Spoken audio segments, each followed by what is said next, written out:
Hello, and welcome to this presentation on Gilligan's theory of moral development.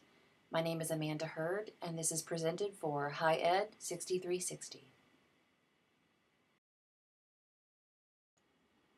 Carol Gilligan was born in 1936 in New York. She received her PhD in social psychology from Harvard University in 1964. She began working as a research assistant for renowned psychologist Lawrence Kohlberg at Harvard in 1967.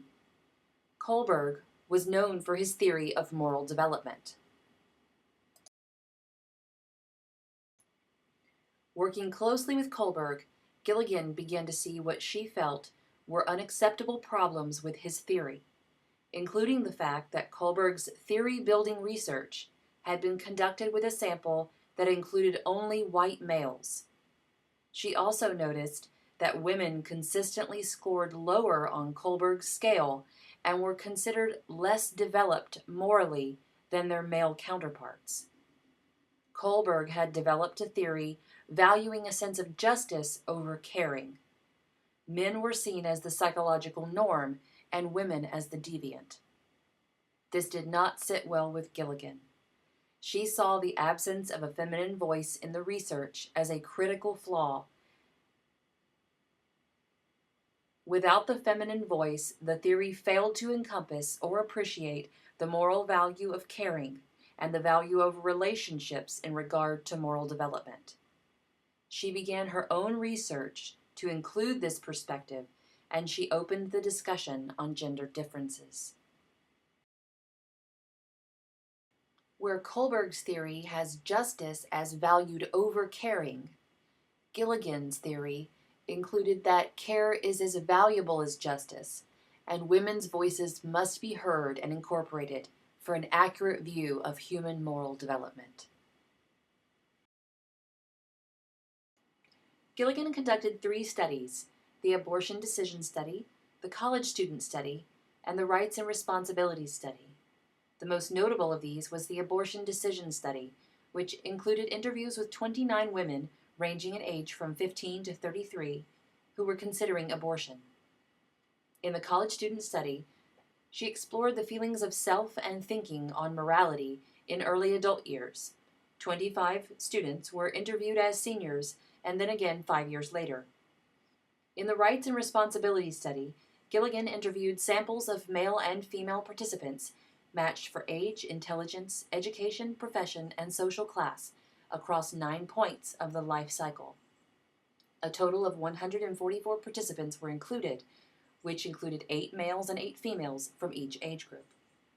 Gilligan then compiled and analyzed the research, and in 1982 published the book In a Different Voice, which included Gilligan's theory on moral development and forever changed the face of psychological theory. The female voice was heard and refused to be excluded any longer.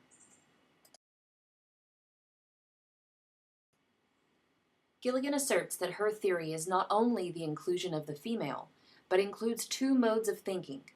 While appreciating the value of justice within the moral realm, her theory values caring equally and presents a theory of development of a person in regard to their relationship with themselves and with others. She introduces 3 stages with transitions between each.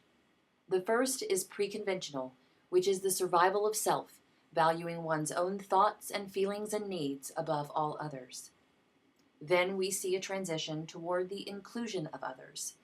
The second phase is conventional and is defined by a sense of responsibility to others. In this phase, people place others before themselves. This is typically seen in the role of wife and mother. It is the I love you more than I love myself phase. Then comes a transition to a broader understanding of truth that values all parties.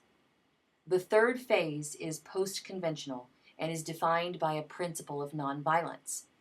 It includes care for others and for self, and the consideration that while others' needs are valued, the self is valued too. There is a universal understanding of care for all people considered and a desire to cause harm to none. In her research, Gilligan uses the Heinz dilemma. which is a constructed moral dilemma used in psychological interviews to understand a person's thoughts on morality and the developmental phase they are in. The dilemma is presented as that of a man named Heinz, whose wife is ill and dying of cancer, and she needs a drug to save her life. The cost of the drug is far too high, and Heinz cannot afford to purchase it. The participant is asked if Heinz should steal the drug to save his wife's life. Gilligan has interviewers offer this question to two 11-year-olds, Jake and Amy, in this example. She then analyzes the responses. Jake makes the question mathematical in nature, deciding that Heinz should steal the drug because life is more valuable than money. He believes that if Heinz is caught, a judge would surely understand the dilemma and be lenient on him because his actions, although a crime, were morally just. Jake's focus is on justice. Amy, to the frustration of the interviewers, does not give a black and white answer, but rather states that he should not steal, but he should not let his wife die either. She says Heinz should discuss the matter with the pharmacist and find a solution that allows him to pay somehow, but still allows his wife to receive the drug. Amy's focus is on maintaining the relationships within the dilemma, not only that of Heinz and his wife, but also that of Heinz and the pharmacist.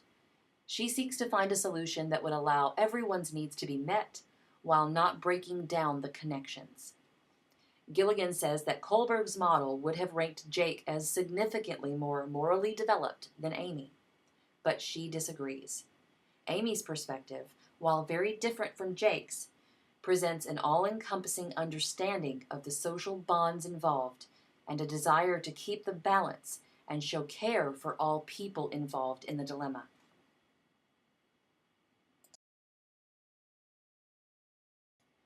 Carol Gilligan is currently university professor at New York University, where she has taught since 2002.